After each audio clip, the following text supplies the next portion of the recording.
علی بابا اور 40 چور علی بابا اور 40 چور یہ کہانی پرارمبھ ہوتی ہے پرانے سمے کے بغداد شہر میں، جہاں دو بھائی رہتے تھے، قاسم اور علی بابا۔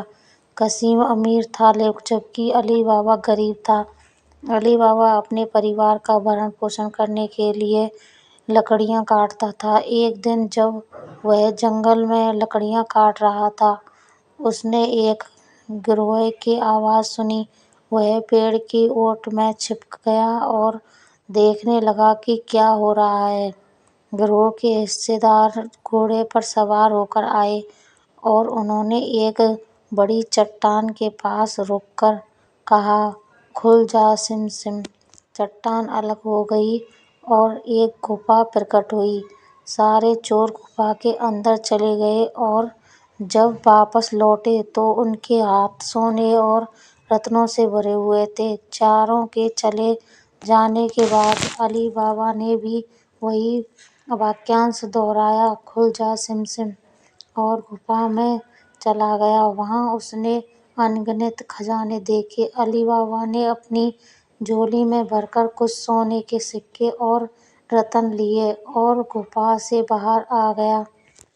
علی بابا نے اپنے پریوار کے لیے کھانے پینے اور پہننے کے لیے نئے کپڑے خریدے۔ جب اس کے بھائی قاسم کو اس بارے میں پتہ چلا تو اس نے اس سے رہسیہ جاننے کی کوشش کی۔ آخر کار علی بابا نے اسے سب کچھ بتا دیا۔ قاسم اپنے لالچ کو روک نہیں پایا اور اگلے دن اکیلے ہی غفا میں چلا گیا۔ اس نے "کھل جا سم سم" کہہ کر غفا کو کھولا اور اندر چلا گیا۔ اس نے بڑی ماترا میں خزانہ اکٹھا کیا، لیکن جب وہ باہر نکلنے کا سمے آیا تو وہ واقعہ بھول گیا۔ وہ غفا میں ہی پھنس گیا۔ چوروں نے جب غفا کے اندر قاسم کو دیکھا تو انہوں نے اسے وہیں مار دیا۔ جب قاسم لوٹ کر نہیں آیا تو علی بابا اسے ڈھونڈنے نکلا۔ اس نے غفا میں جا کر اپنے بھائی کا شو پایا اور اسے باہر نکال کر بغداد لے آیا۔ قاسم کی موت سے علی بابا نے سبق سیکھا کہ لالچ کا نتیجہ ہمیشہ برا ہوتا ہے۔ علی بابا اب خزانے کا مالک بن چکا تھا لیکن اس نے بدھمانی سے اسے چھپا کر رکھا۔ اس نے اس خزانے کا استعمال اپنے اور اپنے پریوار کے اچھے مستقبل کے لیے کیا، لیکن علی بابا کی قسمت میں اور کٹھنائیاں لکھی تھیں۔ چوروں کا سردار اور اس کے ساتھی اب علی بابا سے بیاپاری بن کر بدلہ لینا چاہتے تھے۔ ایک دن چوروں کا سردار اپنے ساتھیوں کے ساتھ بیاپاری بھیس میں علی بابا کے گھر آیا اور کہا، "ہم بیاپاری ہیں اور اپنے سامان کو آپ کے گھر میں رکھنا چاہتے ہیں"۔ علی بابا ان کی چالاکی کو نہیں سمجھ پایا اور اس نے انہیں ٹھیک سمجھا اور اپنے گھر میں جگہ دے دی۔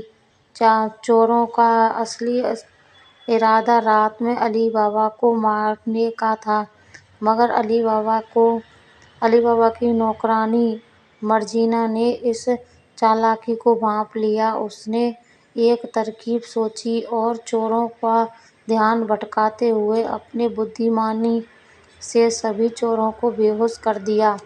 رات کے سمے مرجینا نے علی بابا کو سب کچھ بتایا۔ تب علی بابا نے چوروں کو ان کے ہی جال میں پھنساتے ہوئے انہیں بندی بنا لیا۔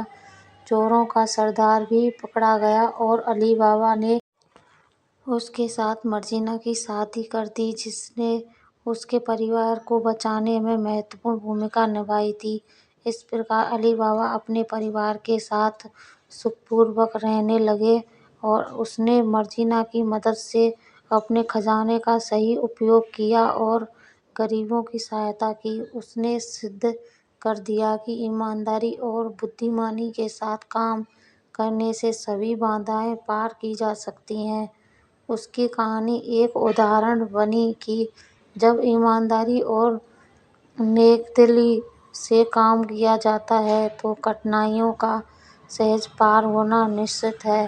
علی بابا کی امیری اور مرجینا کی سمجھداری سے ان کا پریوار ہمیشہ خوشحال رہا۔ کہانی اچھی لگے تو لائک، کمنٹ، شیئر کریں، چینل کو سبسکرائب کریں۔